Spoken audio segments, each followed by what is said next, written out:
اپنا ٹارگٹ رکھا کہ ہمیں پہلے سے بہتر بننا ہے، پہلے سے اچھا بننا ہے، ہمیں نیکیوں میں آگے جانا ہے، تو پھر اس میں آپ دیکھیے کہ ہمیں عبادات میں بھی اچھا بننا ہے. مثلا روزہ ہے تو سوچا سمجھا روزہ ہو، اللہ کی خاطر ہو.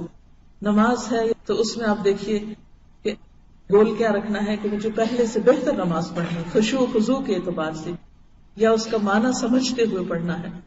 اندر سے مزید اچھا کیسے بننا ہے، اپنے دل میں اللہ کی اور محبت لانی ہے، اللہ تعالیٰ کے اوپر توکل کو بڑھانا ہے، یقین کو بڑھانا ہے، اعتماد کو بڑھانا ہے، اللہ کے خوف اور خشیت کو بڑھانا ہے. اور سب سے بڑھ کر یہ ہے کہ روزہ جو ہے وہ صبر اور ضبط نفس اور برداشت.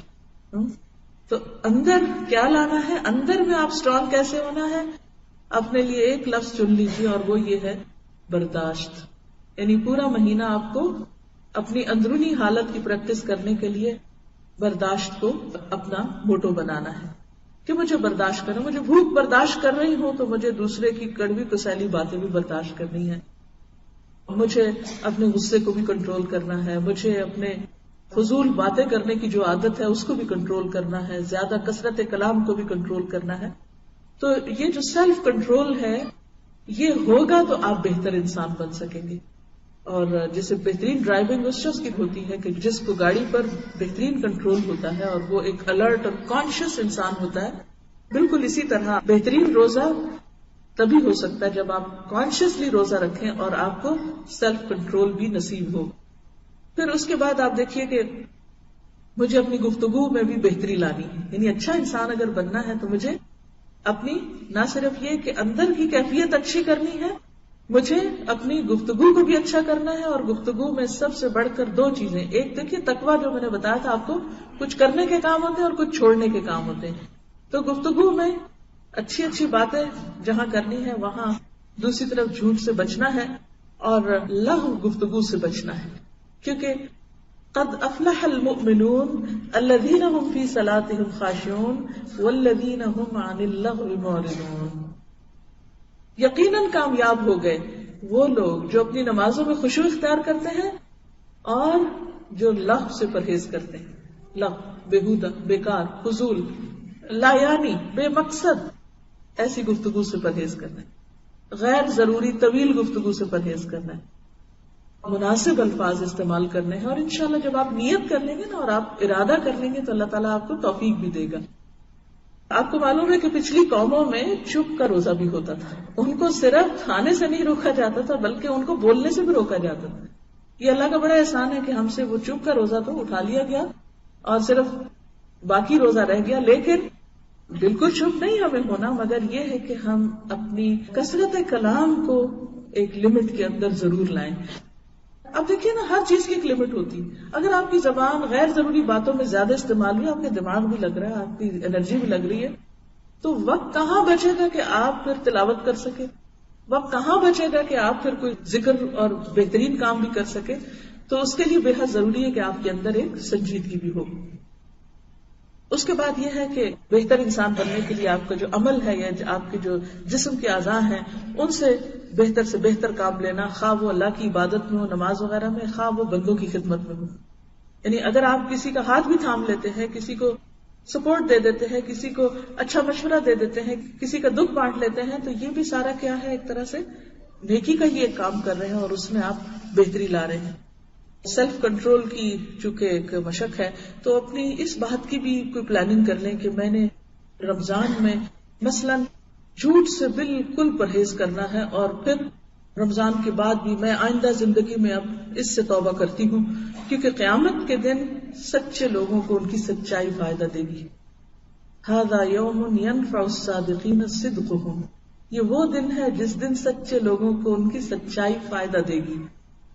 سچائی فائدہ دینے والی چیز ہے.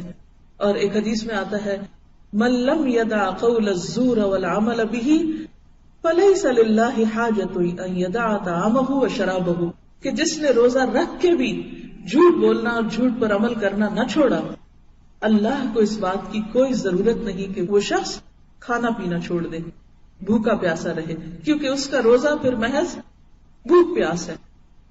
تو خاص طور پر ہم سب کو اخلاقیات میں سے جس چیز کی پریکٹس کرنی ہے اس میں نمبر 1 جھوٹ چھوڑنے کی بات ہے. تو ہم سب اگر اپنے ساتھ عہد کریں کہ اس رمضان میں کانشیسلی، اور اس میں آپ دیکھیے کہ بعض اوقات ہم بڑے بڑے جھوٹ نہیں بولتے مگر چھوٹی چھوٹی باتوں میں پرواہ نہیں کرتے. مثلا جھوٹ کی کون سی قسمیں ہیں جن سے عام طور پر ہم نہیں بچتے؟ مذاق میں جھوٹ. اچھے بھلے سمجھدار لوگ بعض اوقات مذاق میں جھوٹ بولتے ہیں، حالانکہ اس شخص کے لیے ہلاکت بتائی گئی جو مذاق میں جھوٹ بولے، یعنی پسندیدہ نہیں ہے. پھر اسی طرح آپ دیکھیے کہ ہم مبالغہ آرائی میں جھوٹ بول جاتے ہیں بعض اوقات. یعنی چھوٹی سی بات ہوتی ہے اس کو اتنا بڑا بنا کے دکھاتے ہیں، بات کچھ ہوتی ہے اس کو بالکل بدل کے کچھ اور بتاتے ہیں. یہ بھی جھوٹ کی قسم ہے. ان سے بھی بچنے کی ضرورت ہے. جو چیز جتنی ہے اس کو اتنا ہی رکھیں، اس کو اس کی حد سے آگے نہ بڑھائیں، کیونکہ زیادتی کسی بھی چیز میں، چاہے وہ گفتگو میں ہو، چاہے وہ سچ اور جھوٹ کے درمیان کا جو حصہ ہے اس میں ہو، چاہے وہ بچوں سے ہو، وہ بھی پسندیدہ نہیں. کیونکہ مائیں خاص طور پر اس مشکل کا شکار ہوتی ہیں کہ بچے جب تنگ کرتے ہیں یا کسی خاص چیز کے لیے ضد کرتے ہیں یا کوئی خاص کام ان سے کرانا مقصود ہوتا ہے تو عموماً جھوٹ کا سہارا لیتی ہیں. یہ کرو گے تو میں تمہیں فلاں چیز لے کر دوں گی، جھوٹے وعدے کر لیتی ہیں بعض اوقات.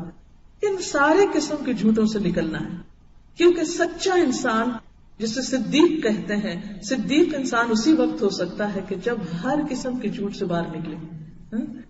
حضرت مریم کی صفت جو تھی قرآن میں صدیقہ آئی ہے، وہ امہ صدیقہ، حضرت مسیح علیہ السلام کی والدہ کو صدیقہ کہا گیا. ابو بکر صدیق رضی اللہ تعالیٰ عنہ کے تو نام کے ساتھ یہ ٹائٹل لگ گیا کہ وہ صدیق تھے. حضرت عائشہ کے نام کے ساتھ لگ گیا. تو کیا ہم ان صراط الذین انعمت علیہم کی پیروی نہیں کریں گے؟ اور ہمیں اس کی بھی پلاننگ کرنا ہے کہ ہم کہاں کہاں اس مشکل کا شکار ہو جاتے ہیں اور اس کو ہمیں کس طرح کنٹرول کرنا ہے. پھر اسی طرح یہ ہے کہ خاص طور پر حرام سے بچنا ہے. حرام چاہے وہ گفتگو میں ہو، خواہ وہ کھانے میں ہو، خواہ وہ کسی بھی چیز میں ہو. مثلا گفتگو میں حرام صرف جھوٹ نہیں ہے بلکہ غیبت بھی ہے، چغلی بھی ہے، لڑائی جھگڑے کی باتیں، طعن و تشنیع بھی ہے کہ کسی کو بول کے تانا دینا کہ تم ایسے ہو ویسے ہو، لڑائی جھگڑا، گالی گلوچ، کیونکہ یہ سب کچھ روزے کے منافی ہے. اور نبی صلی اللہ علیہ وسلم نے خاص طور پر روزے کی حالت میں لڑائی جھگڑے اور گالی گلوچ سے منع کیا ہے کہ روزے کی حالت میں ایسا نہ کرو. اور اگر کوئی تمہیں گالی دے تو تم کیا کہو؟ انی امرؤ صائم، کہ میرا تو روزہ ہے. لیکن ہم میں سے کتنے لوگوں نے کبھی کسی کی لڑائی کا جواب اس سے دیا ہو کہ میرا تو روزہ ہے؟ آپ اتنا جملہ بولے تو صحیح سب لڑائی ختم ہو جائے گی کہ میرا تو روزہ ہے، میں تو جواب نہیں دے سکتا. کیونکہ مومن تو ساری زندگی روزے سے ہوتا ہے. اگر پوچھے تو رمضان کا مہینہ تو صرف یاد دہانی کرانے کے لیے آتا ہے، ورنہ اگر حقیقت میں دیکھا جائے تو مومن کا روزہ تو ساری زندگی کا روزہ ہے، مرتے دم تک کا روزہ ہے. اسے حرام چیزوں سے بچنا ہے، چاہے وہ گفتگو میں ہو، چاہے کھانے پینے میں ہو، چاہے کسی بھی اور طرح کی غلط چیزیں ہوں. تو ان سب چیزوں کو ہمیں اپنے سامنے رکھ کے پلاننگ کر کے